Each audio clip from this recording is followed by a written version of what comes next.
이 자리에 나오신 여러분들을 주님의 이름으로 축복합니다. 우리 앞뒤 좌우에 계신 분들과 인사를 나눕시다. 올해도 행복하세요. 새해에 하나님의 축복이 가득하길 원합니다. 늘 만날 때마다 하나님의 축복의 그 역사의 현장 너무나도 감사해서 모일 때마다, 얼굴을 볼 때마다, 만날 때마다 감사해요, 감사해요. 이러한 우리의 고백이 넘치는 2024년 한 해가 되길 소원합니다. 오늘 말씀을 통해서 너는 배우고 확신한 일에 거하라 라는 제목으로 함께 말씀을 나누고자 합니다. 오늘 말씀이 2024년 표이기도 하지요. 2024년 올해에는 성도 여러분들의 가정에 더욱 행복하고 감사가 넘쳐서 여러분들의 얼굴에 웃음꽃이 피고 또 생업에 또 가정에 하나님의 위로와 평강이 풍성하기를 주님의 이름으로 축복합니다. 우리가 살면서 기대와 소망이 매번 현실로 이루어진다면 얼마나 행복하겠습니까? 무슨 말인지 이해가 되십니까? 우리가 소원하는 것, 꿈꾸는 것, 기대하는 것, 그것이 매번 꿈꾸는 대로 우리의 현실이 된다면, 현재 우리의 삶이 된다면, 그러한 삶을 살아간다면 얼마나 행복하겠습니까? 참 그러한 인생은요, 참 기대가 늘 항상 가득하고 그 기대가 어떻게 이루어질까? 현실 그런 설레임을 가지면서 살아가는 그런 행복한 삶일 것입니다. 그런데 우리가 살아가는 이 현실은 어떻습니까? 점점 더 악해져 가고 안 좋아지고 또 소망을 꺾어버리는 그러한 현실들이 참 많이 있고 그러한 것을 매번 마주하게 됩니다. 참으로 점점 더 가면 갈수록 악해져 가고 더 심각해지는 죄악들을 마주하게 되는데, 죄를 짓는 연령대가, 범죄 연령대가 점차 낮아지고 있죠. 초등학생들 사이에서 집단 구타나 폭행, 마치 영화나 드라마에서 다수가 소수를 괴롭히는 다양한 방식, 폭력을 일삼고 언어 폭력뿐만 아니라 물리적인 폭행을 행하고 겁을 주고 협박을 하는 그런 내용들이 초등학교 안에서 버젓이 일어나고 있는 것들을 참 마주하게 될 때 참 가슴이 먹먹하고 답답해지지 않습니까? 참 새해가 밝으면서 뭔가 희망차고 뭔가 소망을 가지고 사는데, 그런데 우리를 에워싸고 있는 상황과 현실은 참 기대와 희망, 소망과는 좀 다르게 흘러가는 것들을 또 마주하게 되어지지요. 이러한 오늘을 하나님의 백성된 성도가, 그리스도인이 살아가고 있습니다.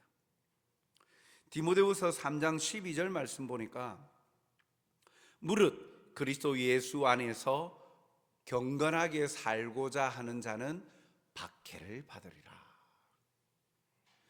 경건하게 살고자 하는 자, 쉽게 말하면 하나님의 말씀대로 살고자 하는 신앙인들 말하는 것이죠.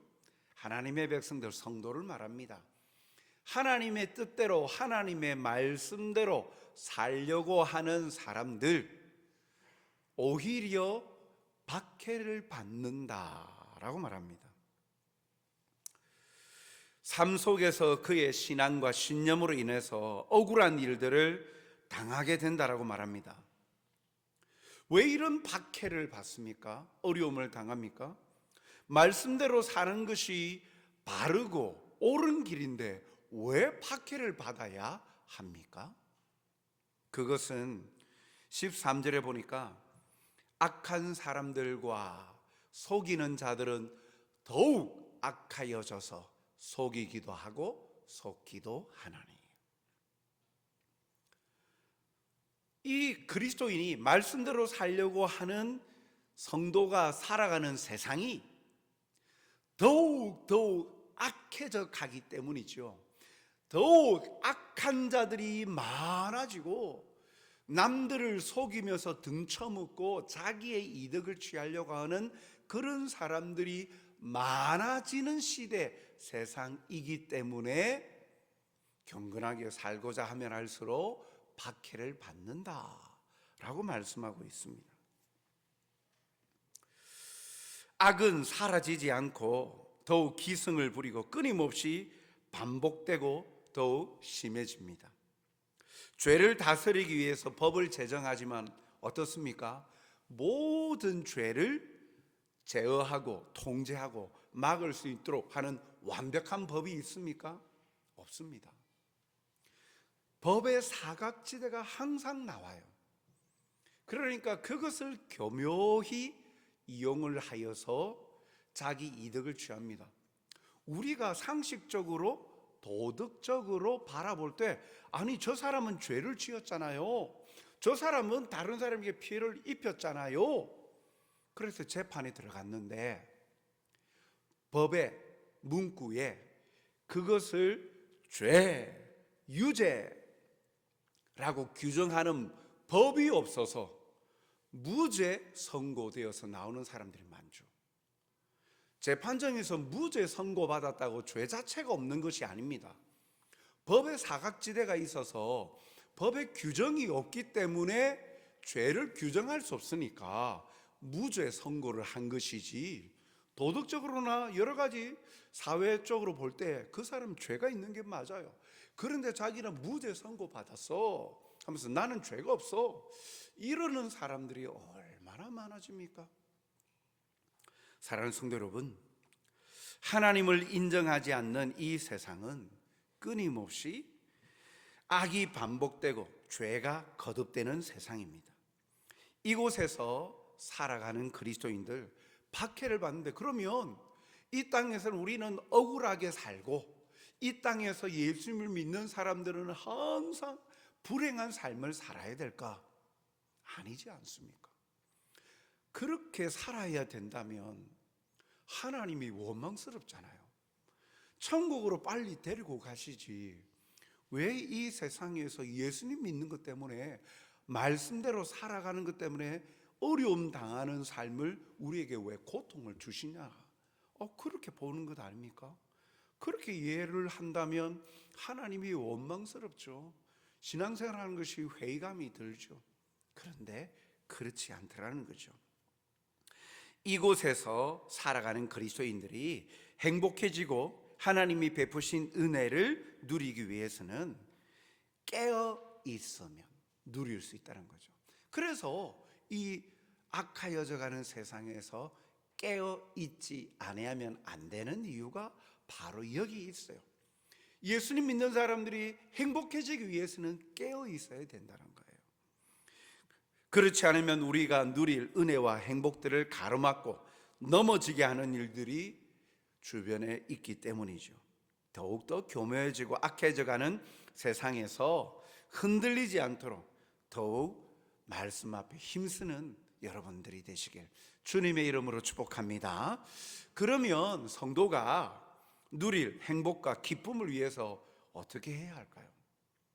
이 악해져가는 세상, 경건하게 살고자 하는 자는 박해를 받는다고 하는 이 세상 속에서 우리가 행복을 누리고 살기 위해서는 그러면 어떻게 해야 될까? 우리 행복 추구권이 사람들에게 다 있잖아요. 세상 사람들이 누리는 행복과는 비교할 수 없는 하나님이 주시는 그 놀라운 행복, 그것을 누릴 수 있는 길이 어디에 있을까? 어떻게 하면 우리가 누릴 수 있을까? 오늘 말씀 14절 상반절에 그러나 너는 배우고 확신한 일에 거하라 라고 말씀합니다. 우리가 우리에게 있는 행복을 누리기 위해서는요, 먼저 배우라 라고 합니다. 디모데후서 3장 14절 상반절에 보니까 그러나 너는 배우고 배우지 않으면 힘없이 쓰러지고 넘어지고 행복을 누리지 못한다는 거예요.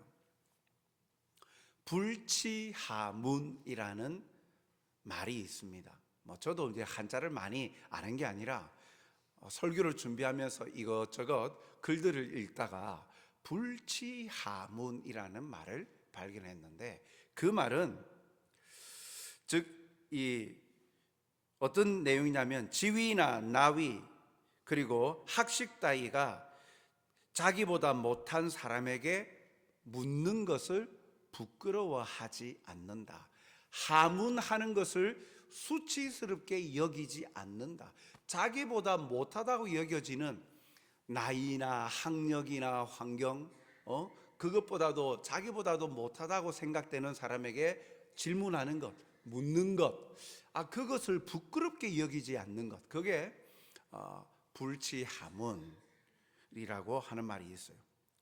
3살 먹은 아이에게도 배울 것이 있다라고 하지 않습니까?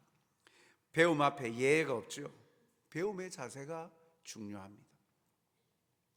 깨닫고 도전받는 것들이 우리의 삶에는 너무너무 많이 있습니다. 우리보다 뛰어난 사람에게, 우리보다 좋은 환경에 있는 그런 놓여 있는 사람들에게만 배우는 것이 아니라 나와 다른 모든 사람에게서, 환경에서 우리는 배울 수가 있죠. 그런데 우리가 이 땅에서 악하여져 가는 이 세상에서 행복해질 수 있기 위해서 그러면 무엇을 배워야 할까요? 우리의 행복을 누리기 위해서는 무엇을 배워야 할까요? 하나님의 말씀입니다. 신명기 10장 13절 말씀을 볼까요? 내가 오늘 내 행복을 위하여 내게 명하는 여호와의 명령과 규례를 지킬 것이 아니냐. 하나님의 말씀, 이 하나님의 말씀이 하나님께서 우리에게 주신 목적이 뭐라고요? 우리의 행복을 위하여서 주셨다라는 거예요. 하나님의 명령과 규례, 하나님의 말씀을 말하죠. 하나님의 말씀 속에 진정한 우리의 행복이 소개되고 있고 나타나고 있다라는 거예요. 그래서 우리의 행복을 위하여서 우리는 무엇을 배울 것인가? 하나님의 말씀을 배우는 것, 그것이 우리가 행복해지는 길이에요. 신명기 4장 10절 하반절에 보니까 너를 경외함을 배우게 하며 그 자녀에게 가르치게 하리라 라고 하죠. 하나님의 말씀을 통해 우리는 하나님을 섬기는 것, 경외하는 것을 배우고, 섬기는 것을 배우고 하나님의 뜻을 발견하고 가르침 받는 것이에요. 언제까지 배워야 합니까? 언제까지 배워야 합니까? 신명기 4장 10절 중반 봅시다. 내가 그들에게 내 말을 들려주어 그들이 세상에 사는 날 동안 배우게 하며, 인생 이 땅에서 살아가는 날 동안 배우게 한다. 그리고 그 다음 말씀에 보니까 자녀들을 가르쳐 지키게 해라. 그러니까 자신의 인생뿐만 아니라 자녀 세대가 그 말씀을 통한 행복을 누릴 수 있도록 가르치라. 내 인생 살아가는 날 동안. 그리고 마태복음 28장 20절에 이렇게 말씀하죠. 내가 너희에게 분부한 모든 것을 가르쳐 지키게 하라. 지킬 때까지. 하나님의 말씀을 언제까지 배워야 하느냐고요? 내 살아가는 인생 모든 날 동안 지킬 때까지. 즉, 그 하나님의 말씀이 내 것이 되어서 내 삶의 행동으로, 삶의 모습으로 나타날 때까지. 그렇게 배울 것. 그럴 때 진정 악하여져 가는 이 세상에서 우리 그리스도인은 행복을 발견할 수 있는 거예요. 행복을 누리게 된다는 거예요. 우리는 지식적으로 하는 것으로 끝내려 하는 경향이 많습니다. 무슨 말이냐면 아는 것, 몰랐던 것을 아는 것에서 내가 다 배웠다 할 때가 많은데, 언제까지 배우라고요? 지킬 때까지. 아는 것은 삶 속의 행동으로 나타날 때까지 우리가 배워야 되는 거예요. 그래야 우리에게 말씀을 통해 허락하신 행복, 그 은혜와 복을 누릴 수 있는 거예요. 그런데 우리는 착각하고 살 때가 많은 거예요. 몰랐던 성경 말씀을 알게 되니까 이제 다 알고 배운 것으로 착각할 때가 많아요. 진정 그 배움은요, 지킬 때까지. 알고 있는 말씀이 삶의 모습으로 나타나야 되죠. 그래서 둘째로, 확신한 일에 거하라. 확실할 때까지. 확실한 삶을 살아가는 것이 우리의 행복을 발견한다라고 말씀하죠. 배운 내용을 확실하게 확신하도록 끊임없이 되뇌고 묵상하는 시간을 보내는 것, 그것이 확신한 일이라는 표현이에요. 그러니까 묵상하고 계속 묵상해서 예전에는 희미했는데 선명하고 분명하고 확실해지는 것, 내 손에 붙잡을 수 있는, 그렇게 묵상하는 시간을 보내는 것을 말하는 거죠. 이는 배움의 목표가 무엇인지를 분명히 보여주는 내용이에요. 말씀을 배우는 것은 부족한 지식 충족만이 아니라 성장하고 성숙해지는 삶을 목표로 한다라는 거예요. 에베소서 4장 15절 중반절에 보니까 범사에 그에게까지 자랄지라. 이게 확신한 일에 확장되어진 의미예요. 예수님을 닮아갈 때까지. 닮아간다는 것은 그 삶을 통하여서 이 성장하고 성숙해지는 것이죠. 이 배움의 목표가 바로 여기에 있는 거예요. 삶으로서 성숙해져가는 삶을 사는 것, 예수님을 닮아가는 삶을 사는, 그럴 때 우리에게 허락하신 참 행복을 발견하고 누리는 행복자가 된다라고 말씀하고 있습니다. 이런 관점에서 볼 때 우리 교회의 신앙교육이 어떠해야 하는지 밝히 보여주죠. 몰랐던 성경의 내용들을 알아가는 것에서만 신앙훈련이, 교육이 멈춰서는 안 되는 거예요. 그래서 훈련과 이 교육의 목표는요, 단순히 지식 전달하는 데 있는 것이 아니라 그러한 삶을 살도록 하는 데에 교회에 우리 그리스도인의 이 훈련과 삶의 배움의 목표가 있는 거예요. 주일학교 아이들을 가르치는 목적, 바로 여기에 있죠. 교회가 훈련 프로그램을 통해서 훈련하는 목적, 예배와 각종 모임을 통해서 신앙 훈련을 하는 목적, 새로운 걸 가르쳐 주는 것으로 끝나는 게 아니라 가르침 받은 대로 그러한 삶을 살아서 하나님이 약속하신 행복을 발견하고 누리게 하는 데에 이 모든 것에 목적이 있는 것이죠. 그래서 우리 고신교단의 교육 이념을 보면 이렇게 밝히고 있어요. 성경을 가르쳐. 첫 번째가 그 교재, 교본, 말씀이라는 거예요. 말씀을 가르치는데 첫 번째, 삼위일체 하나님을 바로 알고 사랑하고 섬기게 한다. 예배자로 살아가게, 예배적인 인격자로 살아가게 하는 데에 훈련의 교육의 목적이 있는 거예요. 두 번째, 하나님의 형상인 사람을 이해하고 사랑하며 도우고 그들에게 그리스도를 전하게 한다. 인화 협동적인 인격자.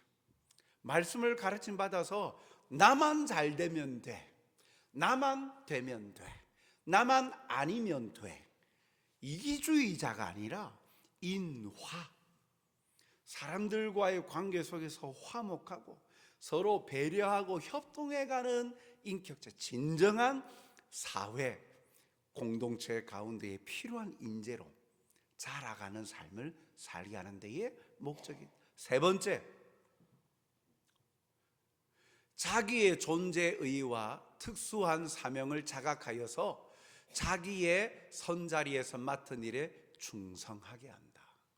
이걸 이제 문화적인 인격자라고 하는데, 자기의 주신 달란트가 있다라는 거예요. 각자의 은사가 있는 것이죠. 자기에게 주신 재능이 있어요. 그 재능을 자기의 배불리고 자기가 잘 사는 데에만 사용하는 것이 아니라 사회적으로도 베풀고 공헌하고 또 공동체를 세워가는 데에 헌신하는 문화적인 인격자, 하나님을 사랑하는 하나님의 문화를 전파하고 세워가는 인격자로 자라가는 삶을 살게 하는데, 그것이 목적이다. 이러한 그리스도인을 양성하여 신앙의 정통 그리고 생활의 순결을 겸비케 하는 것, 이것이 고신교단의 이 교회 교육의 목표예요. 우리가 훈련하고 신앙생활을 하는 것도 마찬가지 이러한 목적을 가지고 있죠. 우리 교회도 함께 이러한 삶을 사는 것, 한마디로 주님을 닮아가는 삶을 살아서 참 행복을 누리게 하는 데에 목적이 있다는 거예요. 이것이 2024년 우리 새해의 표에 담겨 있는 뜻이에요. 성경을 많이 안다고 해서 그런 삶을 자연스럽게 살아가는 것이 아닙니다. 성경의 가르침과 지식을 삶에 적용하여서 실천하는 삶을 살게 하는 것이 바로 필요하죠. 그것이 확신하는 것, 그것이 곧 성숙해지는 거예요. 그리고 셋째로 이 행복을 누리기 위해서는 이러한 삶을 이어가는 것이 필요한데, 오늘 본문의 표현은요 14절 중반에 보니까 거하라 라고 밝히고 있어요. 거하라, 즉 배우고 확신하는 삶은 한 번의 행동으로 끝나는 것이 아니라, 이 거한다라는 말이 보면 이 지속적으로 끝까지 머물러 있는 상태를 나타내는 거예요. 단 한 번, 단회적으로 한 번 하고 끝나는 것이 아니라 계속 남아있는 상태, 그것을 거한다라는 표현이에요. 무엇이요? 배우고 확신하여서 성숙해져가는 삶이 지속적으로 계속 유지되고 있는 상태가 거하는 것이에요. 즉 우리의 행복을 위하여 주신 말씀을 지식적인 욕구 충족으로 그치지 않고, 말씀의 가르침이 떠나지 않고 말씀의 원리가 삶에 적용이 되어서 살아가는 행동 지침이 되는 것, 그것이 거하는 것입니다. 그럴 때 풍성한 은혜와 행복을 누리는 거예요. 사랑하는 성도 여러분, 디모데전서 4장 8절 말씀에 보면 육체의 연단은 약간의 유익이 있으나 경건은 범사에 유익하니 금생과 내생의 약속이 있느니라 라고 말씀합니다. 경건, 오늘 배우고 확신한 일에 관한 신앙의 삶, 모든 걸 말하죠. 올해 표어가 너는 배우고 확신한 일에 거하라. 이것을 다르게 말하면 오늘 말씀을 중심으로 보면 우리 모두 말씀을 가르침받고 실천함으로 올해 행복합시다 라는 말이에요. 그래서 배우고 확신한 일에 거하라, 표면만 보고 아유 올해는 훈련이구나, 또 훈련 받으러 하겠다, 이렇게만 생각하는 단세포적인 관점으로 보지 마시고, 이 표 속에 담겨 있는 건요 한마디로 우리 모두 행복합시다 라는 거예요. 우리 모두 놓치고 살았던 참 행복을 좀 발견하고 신나게 누려봅시다 라는 말이 이 말씀 속에 있는 거예요. 우리가 그동안 발견하지 못했던 참 행복, 그것 좀 우리가 발견하고 누리면 좋겠어요. 어떻게 누릴 수 있어요? 어떻게 발견할 수 있어요? 말씀을 가까이 하고, 말씀을 가까이 해서 성경 그래도 1년에 한 번 일독을 해야죠. 성경을 일독을 하고요. 그리고 나 혼자만의 힘으로 안 되니까 훈련 프로그램에 참여하는 거예요. 그래서 말씀을 가르침받고 도전을 받으면서, 그리고 한 말씀이라도 실천하는 거예요. 내 것으로 만들어가는 것이죠. 내 삶의 실천적인 삶, 확신한 일에 거함으로 말미암아 비로소 이것이 행복이구나, 이것이 나를 기쁘게 하고 감사가 넘치는 삶을 살게 하는 그리스도인의 진정한 삶이구나, 그것을 발견하는 것. 그러므로 우리 모두가 성숙해져 가고 행복해지는 것. 우리 성전교회가 올 한 해 이 일에 함께 하여서 모두가 주님 안에서 행복해지시길 간절히 소원합니다. 감동입니다. 예, 그래요. 아멘. 믿음대로 될지어다. 예, 하나님의 은혜, 참 우리가 모두가 가정가정마다, 그래서 올 한 해 마음에 여러 가지 프로그램들, 또 성경을 전체 또 개관할 수 있는 또 프로그램도 있고 다양한 것들을 좀 만들고 준비를 하는데, 훈련이 고되다. 안 되는 걸 가르쳐주고 숙달시키는 게 쉽습니까? 그런데 고통스러운 그 고통만 생각하면 우리 눈앞에 있는 행복을 누리지 못하죠. 그 순간만 조금만 넘어가면 한 단계 뛰어넘은 행복을 누리는 거예요. 우리 한번 같이 고백합시다.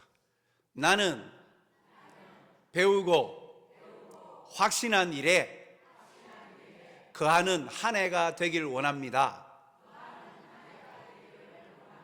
다시, 행복하길 원합니다. 하나님 도와주시옵소서. 아멘. 예, 올 한 해 행복하여서 이곳저곳 행복의 웃음소리가 터져서 하하호호 낄낄낄낄 끼끼끼끼 여러 소리로 가정가정마다 또 여러분들의 삶 속에서 행복의 내용들이 풍성하길 주님의 이름으로 축복합니다. 사랑과 은혜가 풍성한 아버지 하나님, 오늘도 우리에게 약속의 말씀을 통하여 우리의 행복을 위하여 주신 하나님의 말씀을 발견하고 깨닫게 하여 주시니 감사드립니다. 악하여져가는 이 세상, 경건하게 살고 주님이 주신 행복을 누리고자 할 때마다 우리를 어렵게 만들고 박해하는 이 세상 속에서도 더욱더 행복해지기를 소원하오니, 하나님의 말씀을 배우고 가르침받고 확신한 일에 거함으로 하나님이 약속하신 풍성한 은혜와 사랑과 위로를 마음껏 누리는 행복자들이 되게 도와주시옵소서. 그리하여 성령께서 모든 각 사람에게 특별한 하나님의 위로와 사랑을 베푸셔서 우리 때문에 행복해져가는 우리 때문에 우리가 속한 공동체가, 사회가 더욱더 행복해지고 밝아지는 한 해가 되게 도와주시옵소서. 이 일에 우리를 사용하여 주시고 성전교회를 사용하여 주시옵소서. 감사하오며 예수님 이름으로 기도하옵나이다. 아멘.